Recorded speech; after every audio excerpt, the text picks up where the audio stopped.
দুদিনের মধ্যেই উঠে যাচ্ছে রাস্তার ব্ল্যাক টপিং। হাত দিলেই অনায়াসে উঠে যাচ্ছে রাস্তার কাজ। নিম্নমানের উপকরণ ব্যবহারের অভিযোগ তুলে কাজ বন্ধ রাখলেন স্থানীয়রা। কাটিগড়া হরিনগর রোড থেকে কাতিরাইল সংযোগী ময়নারপাড় সড়কে আবারও অনিয়মের অভিযোগ। ৪১ লক্ষ টাকার প্রকল্পের কাজের দায়িত্বে থাকা গ্রিন ভ্যালি কনস্ট্রাকশন সংস্থার বিরুদ্ধে নিম্নমানের উপকরণ ব্যবহারের অভিযোগ। ক্ষোভে ফেটে পড়ল স্থানীয়রা। অভিযোগ জানিয়ে সার্কেল অফিসারকে স্মারকলিপি প্রদান। সরজমিন পরিদর্শনে এসে বিভাগীয় ইঞ্জিনিয়ারও স্বীকার করলেন অনিয়মের কথা। গ্রামবাসীর প্রশ্ন, দুদিনেই যদি রাস্তা নষ্ট হয়ে যায় তার দায় নেবে কে? পূর্ত বিভাগ রাস্তার কাছে দুর্নীতি মানছি না, মানব না।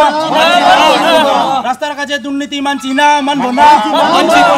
পূর্ত বিভাগ কাছাড় জেলার কাটিগড়া হরিনগর রোড থেকে কাতিরাইল সংযোগী ময়নারপাড় পূর্ত সড়কের সংস্কার কাজে বড় ধরনের অনিয়মের অভিযোগ উঠেছে। সম্প্রতি জগদীশপুর এলাকায় সেমি ডেন্স বিটুমিনাস কংক্রিট অর্থাৎ SDBC বসানোর মাত্র ২-১ দিনের মধ্যেই রাস্তার ব্ল্যাক টপিং উঠে যেতে শুরু করায় স্থানীয়দের মধ্যে তীব্র ক্ষোভের সৃষ্টি হয়েছে।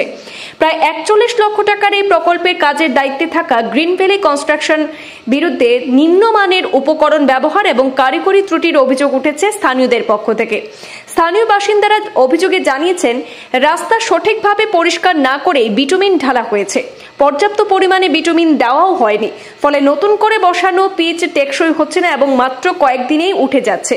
তাদের অভিযোগ, বিষয়টি প্রথম দিকে সংশ্লিষ্ট বিভাগ এবং ঠিকাদারি সংস্থা গুরুত্বই দেয়নি, আর এতে অসন্তোষ বেড়ে যায় স্থানীয়দের মধ্যে। পরিস্থিতি উত্তপ্ত হয়ে উঠলে ক্ষুব্ধ জনতা রাস্তার কাজ সাময়িক স্থগিত রাখার আহ্বান জানান এবং কাটিগড়ার সার্কেল অফিসার ডক্টর রবার্ট টোডরের নিকট একটি স্মারকপত্র জমা দেন। স্মারকলিপিতে তারা জরুরি হস্তক্ষেপ এবং পূর্ণাঙ্গ তদন্তের দাবি তুলেছেন। এদিকে অভিযোগের ভিত্তিতে বিভাগীয় সাইট ইঞ্জিনিয়ার সরজমিনে এসে পরিদর্শন করেন। তিনি স্বীকার করেন যে রাস্তার কিছু অংশে নিম্নমানের কাজ হয়েছে এবং ব্ল্যাক টপিং উঠে যাওয়া অংশ পুনরায় সংস্কার করে দেওয়ার আশ্বাস দিয়েছেন। এবার স্থানীয়দের প্রশ্ন হচ্ছে, লক্ষাধিক টাকা ব্যয়ে রাস্তা নির্মাণের পরেও যদি দুদিনে এভাবে পিচ উঠে যায় তবে এর দায় কে নেবে? তারা দ্রুত পুনরায় মানসম্মত সংস্কার কাজ শুরু এবং অভিযুক্তদের বিরুদ্ধে ব্যবস্থা নেওয়ার দাবি জানিয়েছেন। এখানে একত্রিত হয়েছি, এই রাস্তার কাজ চলতেছে।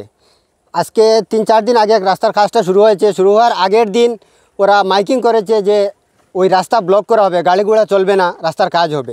তাই পরের দিন থেকে গাড়িগুড়া বন্ধ, তারা কাজ শুরু করেছে। কিন্তু আপনারা এখানে দেখতে পাচ্ছেন যে ওই কি এত নিম্নমানের কাজ করেছে যার কোনো সীমা নেই। ও পিচ করে গিয়েছে কাল, আজ ও পিচ এমনিতেই উঠে যাচ্ছে। ওই কোনো তেল নাই, কিছু নাই। ওই দুলার উপরে দুলাটা গ্যাসও মারে নাই, ব্রাশও করে নাই, দুলার উপরে তেল দিয়ে পিচ ঢেলে চলে গেছে। এখন আমাদের সবাই এখানে উপস্থিত হয়েছি, আমরা সকলের অভিযোগ যে এটা আমাদের গ্রাম্য রাস্তা, আমরা নিত্য চলার রাস্তা, ওইটাই বিকল্প আমাদের কোনো রাস্তা নেই।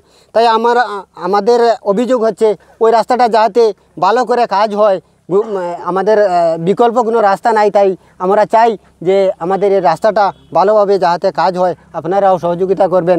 এবং আমরা চাই যে আমরা কন্ট্রাক্টরকে কোনো ধরনের অসুবিধা করতে চাই না। আমাদের এ ধরনের কোনো উদ্দেশ্য নেই। আমাদের একই উদ্দেশ্য হলো যে আমাদের কাজটা ভালোভাবে চাই।